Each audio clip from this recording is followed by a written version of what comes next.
Courtside Conversations. Courtside Conversations. The Roland-Garros Tennis Podcast. Hello and welcome to the latest episode of Courtside Conversations, the official Roland-Garros podcast.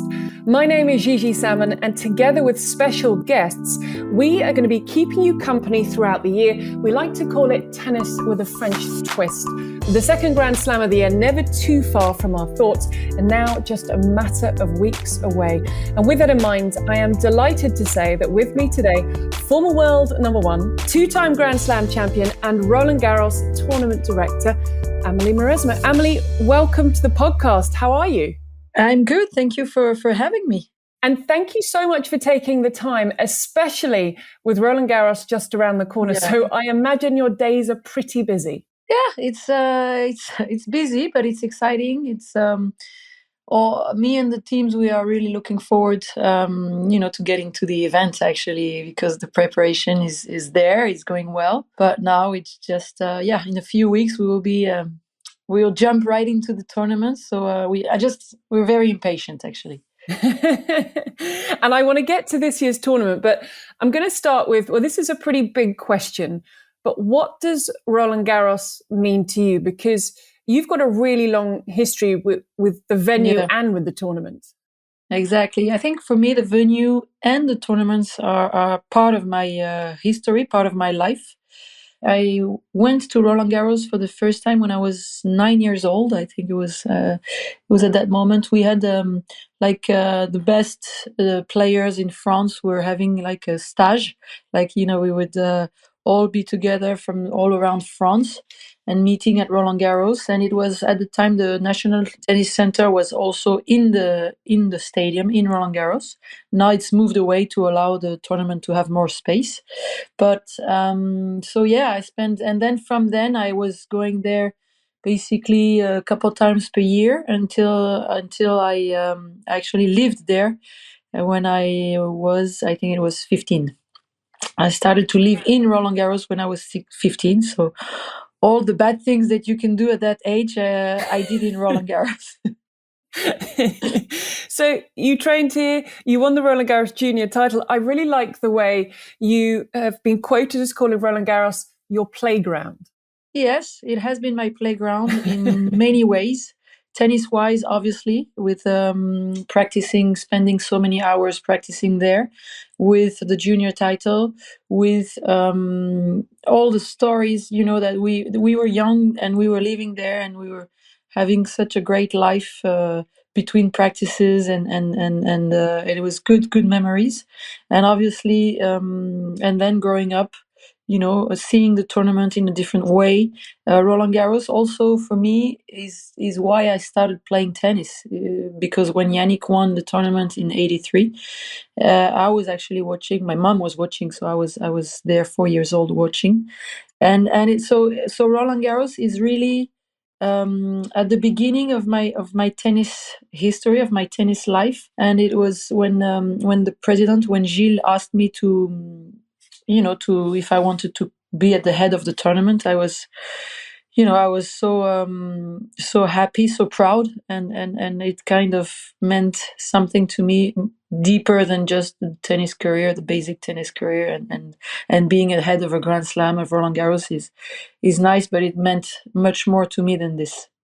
It's an absolutely incredible journey that you've had with the tournament. You continue to have. What was that transition like? I'm going to talk about from player and coach to tournament director, but from a junior player to a senior player at Roland-Garros, because we always talk about the pressure of a player at their home Grand Slam. But I remember coming to Paris, your picture was everywhere. It was all everyone was talking about. I mean, how tough is that for a player?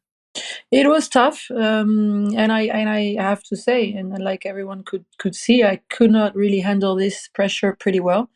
I tried every year to, try to prepare differently, try to work mentally differently, try to, be out of the city for as long as I could and then just come for the matches. I used to also try to live really close to the stadium to try to be in this atmosphere most of the time. So I was really looking for some ways to handle that pressure, whether it was mentally, whether it was physically, whether it was just the people around me.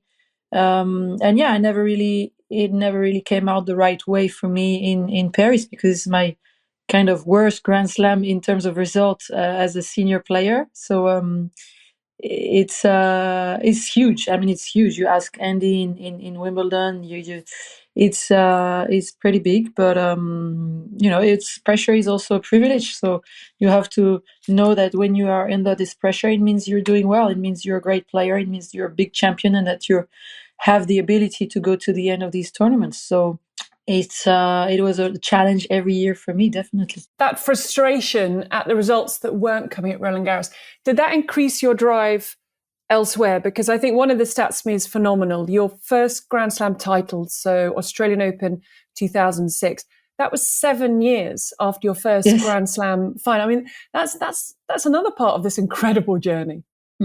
It was long. It was very, very long. I think I had to wait quite a long time. It took patience, perseverance, and I knew I could do it. I mean, the fire was inside of me. Each time more. I cannot say that when things were not going well in Roland-Garros, the drive was getting bigger for the other ones. I don't feel that way, but definitely I would leave Roland-Garros and obviously go to the grass court season and to Wimbledon in much a lighter perspective, lighter pressure, and I did my best results there. So it's maybe apart from the game that my game was suiting the grass really well. Apart from that, maybe it was also because the pressure all of a sudden, boom, was going down, and it was much better for me to handle. And did it feel a little bit of a release winning the title in Australia? Later that year, you'd win Wimbledon. I had a little look back at some of that final last night, and the moment when you won it and you're back to world number one, it just felt, maybe Roland-Garros aside, just everything coming together. Yeah, it was. I mean, the game was there, the mental was there. The level, definitely, I felt at the time I had won the year-end championship a couple months before, so I think I was dominating the game at that time, and it showed in terms of ranking, because I reached the number one again. So yeah, these let's say this year between the end of 2005 and the end of 2006 was quite extraordinary, and everything was definitely coming together at that moment.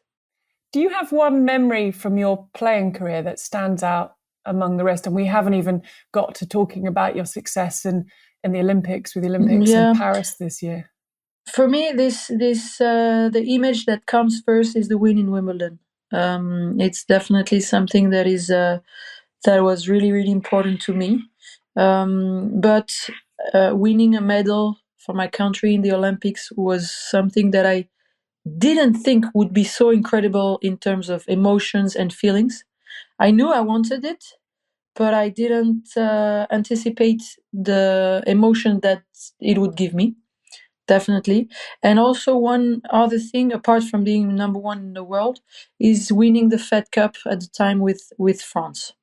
That was also, I love to play in team sports. I love to play team sports, and I was so happy actually to be able to win this with the girls, with the team, with all the people around us. That was something special as well.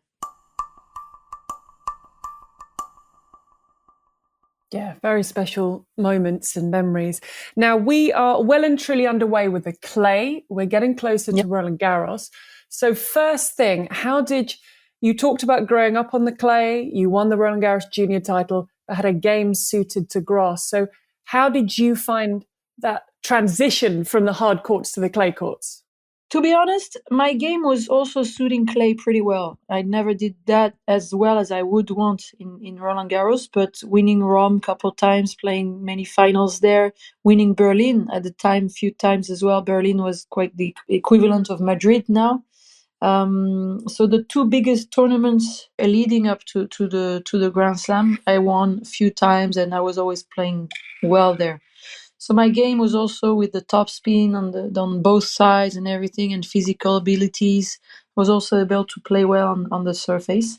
So it took usually, I don't know, a couple of weeks to really feel good. The sliding, the length of the rallies, the tactical part. I think everything was kind of coming together in 2-3 weeks, let's say. Yeah, 2 weeks of maybe practice and then couple tournaments, and then I would feel okay. But it's tough because it's you it's not like the clay court season is getting shorter, but it can be short, and it's important for us in Roland Garros to know that you have some clay court tournaments before, big ones, important ones, also small ones, for everyone to be able to play and to make sure that every player coming in Paris, coming in Roland Garros, is ready to compete, best of 3, best of 5, and on that surface, which is extremely demanding. It certainly is, and it feels that for those that haven't been brought up on the clay, it's also a mental battle, because some players seem to tell themselves mentally from the outset, I can't play on this surface. Yeah, it's also mental. And I think throughout a career, when you haven't been really raised on clay or started to play quite early on clay, it takes time mentally also. You are right. And the first person I'm thinking about right now is Daniil Medvedev. And I think as his career is progressing, I feel and I see, and we can all see that he starts to believe in himself also on the clay courts. And yes, it takes a little bit more time, but I think you have some specificities, definitely. But if you don't believe, then you're not going to be able to do anything on that surface. That's for sure. And do you have to be willing to make changes to your game? You mentioned Daniil Medvedev. Another player that comes to mind is Naomi Osaka, who's back on tour. I watched her recently, and I don't know, it feels a sort of resistance to make the changes from a game that works so well on the hard courts to coming onto the clay. It's difficult because you have to, first of all, you have to know how to do those things on regular basis, and you have to be willing. Not only do you have to be willing to do it, you have to, technically it's not easy to just go playing most of the time quite flat, not fully flat, but quite flat, and then all of a sudden put more spin on both sides and everything. Have longer rallies. Also, you have to have the ability to do that and to hang in there a little bit longer and fight a little bit more for the points. So it's a little bit of everything, and I think actually on the women's side, yes, it can be specific, but we've also seen some girls winning Roland Garros not having to change that much their game. So I'm thinking about Maria, the first one I'm thinking about, and she felt terrible on clay at the beginning of her career, and she said, I don't know how to move on that surface and everything. And then she found a way, and with her own identity, I would say. So it's not that that drastical change that you have to do, I feel, on the women's side. Of course, when you see Iga playing naturally and moving naturally on clay and having the game that adapts really well, then it shows that if you can adapt, it's a big plus, definitely. But I think you can still do pretty well if you adapt just a little bit.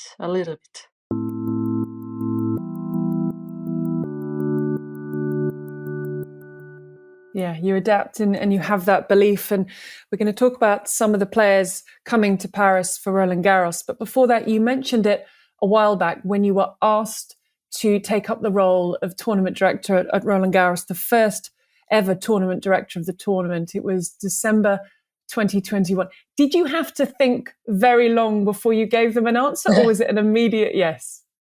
Well, not an immediate. I had to think about it, definitely. But after I asked a couple of questions that were important to me in terms of, I had the questions I was asking were pretty simple.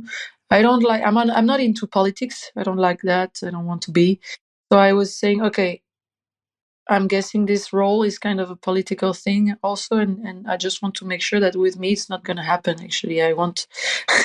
So it's that was one answer that was suiting the way I was seeing things, and also having the ability to make the tournament evolve, really, like not only being the face of the tournament just to show me around saying, oh, she's the new tournament director, but actually to be able to make some deep changes in the tournament. And that was also an answer that I liked. So starting from there, I thought, well, I can have fun doing this, and I know the place, I know the tournament in many different ways, not only as a player, as a coach, as a captain, as a commentator, as a spectator, as a TV spectator. So it was interesting for me to see what I could do, knowing all those aspects of the tournament, how I could do as a tournament director.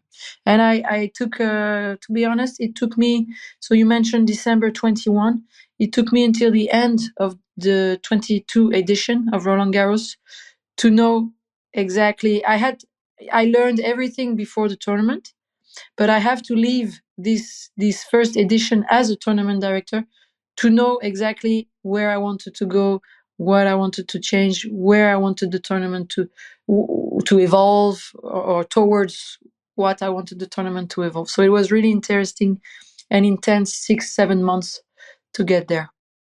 I imagine a big part of the job is listening, because you spoke about all the experience in all the areas, but it's listening to the players, listening to the people at the federation, listening to the media, listening to the spectators, and trying to, I imagine it's not possible, but trying to keep everybody happy.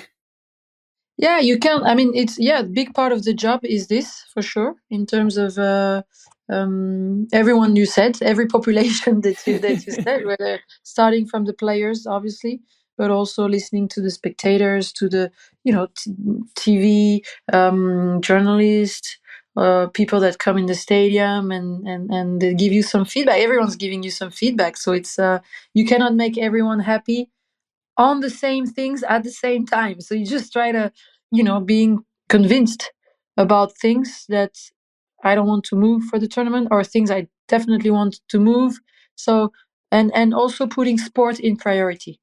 My goal as a tournament director is, yes, to make the tournament very interesting, apart from the sports side, for spectators. They're happy to come. For people on TV, they're happy to watch. For players to come, they we take care of them really well and everything. But also to make sure that sport comes first, and that's what I'm trying to do. And this is also, on daily basis during the tournament, and also throughout the year, to make decisions that are really taking into consideration the sports side of this event, because it's a sports event basically. No, it is. And when the spectators come this year, they're going to see a lot of tennis. But what can they expect? What is Roland-Garros 2024 going to give to the spectators? First of all, I really wanted, the first thing I did when I arrived is I wanted a 3 weeks event. And I wanted this qualies week, this opening week, as we call it now, to be open, to be that people could come to watch not only the qualies, not only those players between, let's say, 100 and 250, but also to be able to have fun, to watch the practice from the players from the main draw, as they come throughout this previous week of main draw, this qualification week. So this is something that first year we opened half of the venue, and then last year we opened all the venue, but we had 10,000 people max per day. And this year we opened all the venue, and we have 15,000 people max per day, with in the stadium, in the alleys and everything, some things happening. Not only tennis, you see many other things and also during the 2 weeks of the main. So accessibility with a low price. So accessibility was for me something important, because we hear for years, for decades maybe, people that are watching tennis, they're getting older. You have to have the young people to come, but so young people, they cannot come if it's too expensive also. So we invite a lot of we do a lot of association that are coming to watch the it was important for me and the whole team to make sure that people every age could watch tennis, could live their Roland Garros the way they wanted. And we did it, and we do it, and that 2024 I think is going to be even bigger on this aspect. We have the night sessions that are really starting to be, to be a rendezvous, kind of. It's more of a Parisian. I mean, people in the day, they come from all France and around the world, but definitely these night sessions, they are more Parisians style. They go to a spectacle, they go to a theater. Well, they come to Roland Garros to see the night sessions, and the atmosphere is quite different as well, as we can see in New York or in Melbourne. So this also was something of a challenge for us to make sure that these night sessions find their crowd, and I think it has. Yeah, and the good thing with French culture is that when the night sessions finish, I'm thinking from a media point of view, we can still find a lovely restaurant nearby to have some food. So it works perfectly. Always. You will always find this in Paris. No worries. That is very important. Now, before we started the podcast, chatting with a few people about the weather, and they said, "What's the weather like here?" And I said, I'm just outside London. I was like, "It's raining." And I was like, "How is France?" They're like, "It's kind of cold and a little bit rainy." Yeah. But the good news is, if this weather does continue, we will have 2 courts with 2 roofs. Exactly. So this is in 2024 with joint effort from the Federation and the Olympics. We have the roof over the Suzanne Lenglen as well, which is for us definitely going to make our life a little bit easier if the rain comes in. It's not going to fix everything if it's on the first week, but yes, we are very happy about it. And it's, hopefully we don't have to use it, because we know that Roland Garros is so much better when it's good weather and it's hot. But we have this possibility. And also, talking about the Suzanne Lenglen, we're going to put it to play for the qualies. So during the opening week, it's going to be a court that is going to have matches on. I told you we're going to have 15,000 people per day. It's almost sold out already, and we want to give them some matches on Suzanne Lenglen as well. And something else that stood out for me new this year is the junior wheelchair event. It's a competition, wheelchair tennis, I've worked on a lot through Paralympics and through Grand Slams, but so good to see the sport is growing, and so great to see that Roland Garros is introducing a junior event. It was obvious for us that we would go down this road, because it's how do you say? It's first of all, it's the policy of the federation to not only help the wheelchair adults, but now they're also going to have a program for the juniors, for the younger ones. And then we start slow. We start small draws, definitely, for girls, for boys. But we're going to make sure that this event is growing. I mean, our venue is not, we don't have that many courts. I mean, compared to the other slams, we kind of also, on that last week of the tournament, we still have a lot of matches, with the legends, with the juniors, with the wheelchairs, everything. So it's kind of tricky sometimes to put, to have all the competitions to be played, but it was important. So it's the first step. We're very proud about it. We keep on the adults part, we're going to put finals or semifinals on Friday and Saturday on the Philippe Chatrier as well. So this also gives them such a nice exposure, and it's covered with French TV as well. So we continue to have also this wheel, actually, just to open the tournament. And I was just thinking, if it does rain, somewhere for the spectators to go is the tennis museum, because it's back open. It's back open. It's you're gonna have shops and all the things in there, but it's also an auditorium. So for the partners, for people that want to have big meetings and everything, 350 seats. So it's also a new space to discover. and we were in work for a few years in this place, in this area. So it's also something new that we're going to be able to use during the tournament. But yeah, mostly the fact if it rains, when it rains, that we're going to have 25,000 people on both Chatrier and Langland already covered. Uh, that's big for us, and also two courts that are playing for TV as well. That's also big. Yeah, no, that it is so important because the weather is so unpredictable.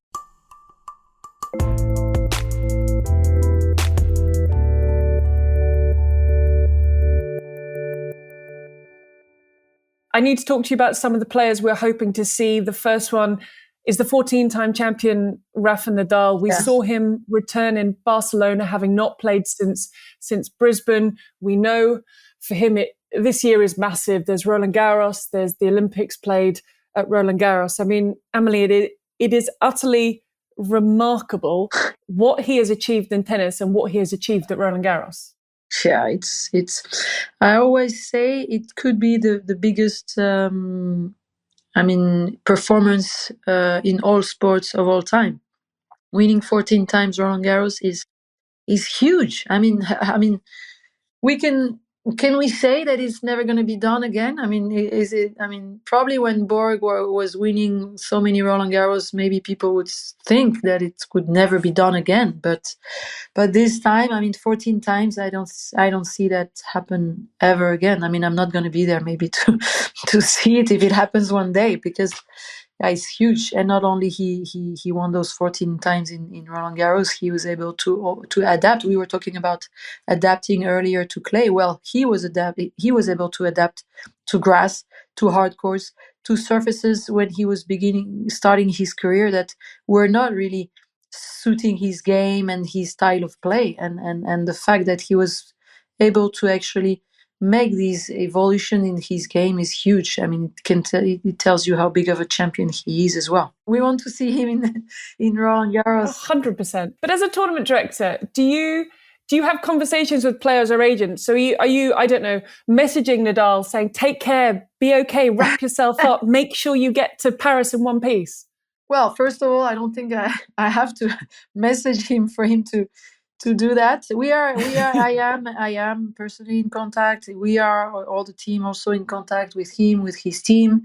So, we follow. It's kind of, we also don't want, I personally don't want to put pressure. I mean, as a player, I wouldn't want the tournament directors to kind of harass me and saying, are you okay? Take care. You're going to come and everything. So I know him. We know him. We know he does his best. And he says that Roland Garros is definitely the most important tournament of the year for him. So no doubt that he will do whatever it takes and whatever he can do to just try to be there. And if he's not, then it means really it was not possible, because I know that he would do everything. Yeah, absolutely. And then we have Novak Djokovic, who, as we speak, has pulled out of Madrid. We expect him back in Rome. He's the defending champion. He's had changes recently, separating from Goran Ivanisevic. Nenad Zimonjic has come in, but also quite extraordinary what he continues to do at his age and at the level he's playing at. Definitely very impressive as well. I mean, he has the record now, and it looks like, even though he hasn't played well or that well since the beginning of the year, he looks like he can still going. So he can keep going, and we are still counting. So yes, it's a period of time for him that is a little bit more shaky.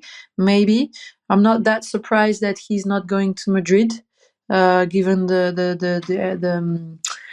altitude and the conditions of play there, and that he wants to focus on Rome before coming to Paris. So this also is not, probably he felt in Monaco that he had enough. He knows where he stands, he knows where he is, and he knows what he needs to do next to be able to perform at his best in Paris. So I think after splitting with longtime coach Goran, it takes a little bit of time, but he knows himself so well. I mean, what he's able to do mentally, especially mentally, of course, physically, and the way he plays tennis. It's remarkable. It's incredible. But mentally, it's the pressure he's been under the last few years to to go in front of Rafa, first of all in front of Roger, then in front of Rafa, was huge, and I really admire him for that as well. I think it was interesting a couple of years ago, everyone was saying, what will happen when the big three, the big four retire? What will happen to tennis? Who's coming up? And now I feel like we're sport for choice. We have those players who've been around for a few years, and then Carlos Alcaraz and what he's already done, and Yannick Sinner, the man to beat in 2024, and how he has elevated his game. Yeah. We are lucky, definitely. as tennis lovers, we are very lucky. And yes, those young guys, they really came up strong because you had to be quite impressive to start beating those big three, big four guys, to start to believe that you can actually win those Grand Slams, make history, and kind of push them out at some point. So and they believe in themselves. They know it's possible, and this is the beginning. And then the way they play tennis, the way they move, the athletes that they are, the intelligence that they have on the court tactically, very impressive. And from a French point of view, pretty impressive. 10 Frenchmen, if we're just dealing with the ATP at the moment, into the main draw. And Ugo Humbert, 2 titles, playing some great tennis with Jeremy Chardy in his corners. So and Gaël Monfils, Gaël is back. He's back, and he's still going, and he's still playing great tennis. He still plays some great tennis. I mean, Gaël, when he's fit, he can really, he's incredible. And Ugo, I'm happy to see him. He's not an exuberant guy. He's more shy, definitely, but he's working hard. I'm happy for Jeremy as well, that things are going well, because I like him a lot also. But yeah, it's on the men's side with Arthur Fils as well, Lucas Van Asch, the young ones also showing up strong since a year or so. It's really good for us. I definitely hope on the women's side that Caroline can show her how great she can be on clay as well. I hope that she can show that in Roland-Garros, and also we have like Diane Paris and Clara Burel. We have some good players that can show up. And on the women's side, you mentioned her earlier, Iga Świątek, and I think the thing for me, I have to keep reminding myself, it's her birthday next month, but she is currently 22 years old, is in her 100th week as world number 1, and she's already a 4-time Grand Slam champion. Well, she is incredible as well. I mean, the way she handles... First of all, I was talking about how she plays on clay and how she's able to play in Roland-Garros, not only her game, but the pressure she now starts to face when she gets to Roland-Garros, and how she handles that shows that she can have much more. She has 4 Grand Slams, 3 Roland-Garros, and definitely I don't see her stopping anytime soon. So winning those Grand Slams. So yeah, she is already a huge champion of the game, but who knows where she can go and where she will be when she wants to stop playing tennis. And I love seeing her play in Roland-Garros, on clay definitely, but in Roland-Garros as well, because she looks like she has a special state of mind there. And so yeah, she's impressive, and she's gonna, she's coming as a favorite also once again this year.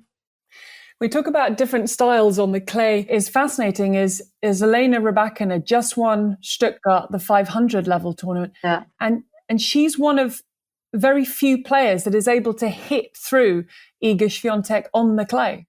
Yeah. It's Stuttgart is also, it's indoors, so it's conditions a little bit different. It's definitely going faster, and the style of play that Elena is playing, it can definitely work depending on the conditions as well. If it's hot in Paris, if the clay is a little bit dry, if although Iga's top spin is also going to jump a little higher and everything, but But yeah, you have different styles of play that can express themselves definitely on clay, given the conditions. And you can throw in, we've got Aryna Sabalenka, the powerful hitter, but then you've got Ons Jabeur and the trickery that she brings to the court. Yeah, it's also, I love women's tennis now as well, because you have different type of players. I'm thinking you mentioned Ons, which is playing a different game than the others. Iga, also different. Aryna with the power. Coco Gauff, a little bit of everything. Mixture, a little bit of everything. I'm thinking Sloane Stephens as well. Very, very easy on clay, sliding well, putting some top spins. It's very interesting. And again, all those kind of styles of play can express themselves on clay as well. So I'm definitely looking forward to see how it's gonna be in Paris.